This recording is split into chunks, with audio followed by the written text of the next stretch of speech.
Power BI is the dashboard tool that we're going to have a dedicated session for. I'm excited for that.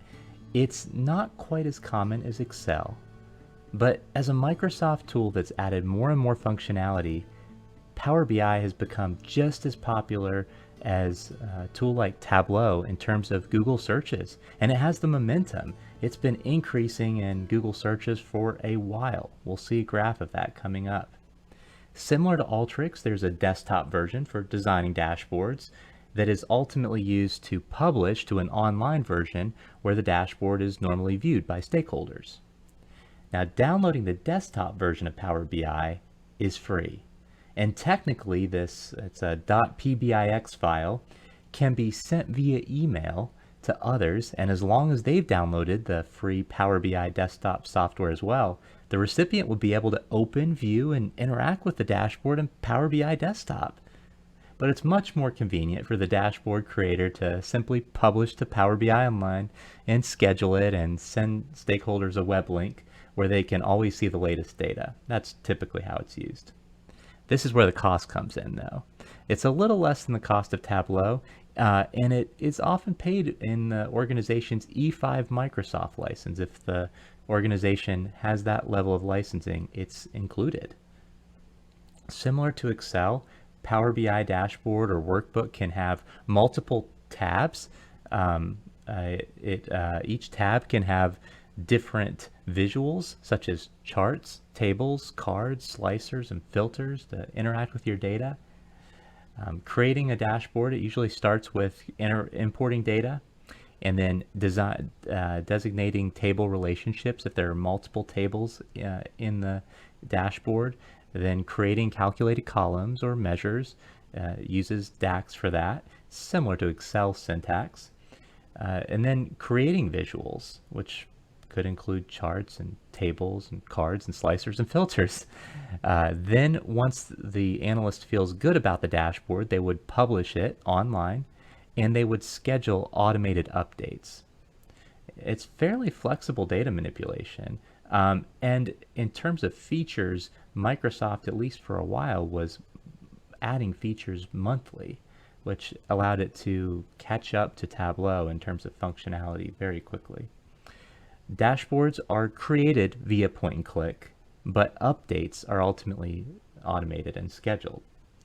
The big benefit of a tool like Power BI compared to doing reporting in Excel is that stakeholders, recipients can easily drill into the data. And what that means is there's going to be less manual back and forth, and it increases flexibility for the analyst and the stakeholder. If they need to see it for a particular geography, as long as the Power BI dashboard has been set up with geographical slicers and filters, which normally an analyst will design a dashboard to have drill down capability, to have filters, slicers available, then the stakeholder doesn't need to put in an extra request with the analyst to get a version of it for a particular geography. They can do that themselves. That's called self-service reporting.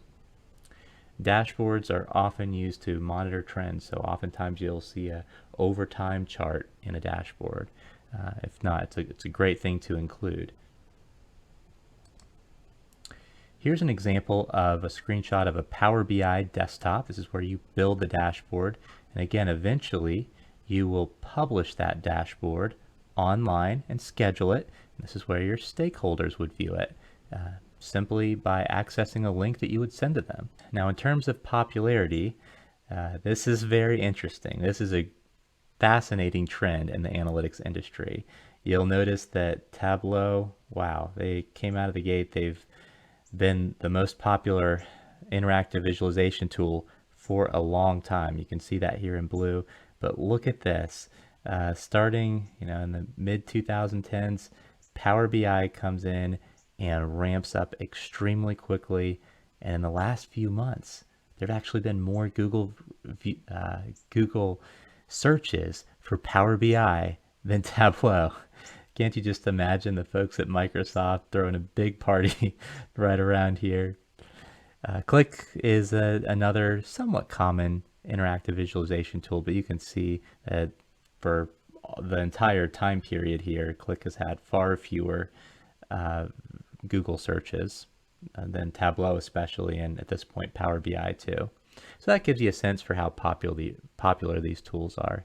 Now, with all of the tools that we've talked about, if you know one tool in that area, like if you know one interactive visualization tool or one at least coding data manipulation tool, learning another one becomes a lot easier than certainly learning the first interactive visualization tool that you did or the first coding data manipulation tool. So if you can just learn one tool in each area and master that, if you're applying for a role that maybe uses Tableau and you've used Power BI in the past, learning Tableau should be a very easy process. So don't let that get in the way if you're not familiar with the tool that a particular company is using. Usually most companies understand that as well, and they've seen that to be the case. I want to thank you for watching today. I hope you got a lot out of it. And if you did, please consider liking the video and subscribing if you'd like to see more videos like this in the future. Now, if you have any questions about what we covered, please consider leaving a comment and I'll try to respond to it as soon as I can. One last thing, if you or your organization ever need anything analytics related, an analysis, a dashboard build, maybe a data science model build, perhaps deeper training on this very topic or other analytics topics, even a complete analytics transformation, please consider Value Driven Analytics. Check out our site at valuedrivenanalytics.com, and if it resonates with you, give us a call. We'd love to help you out.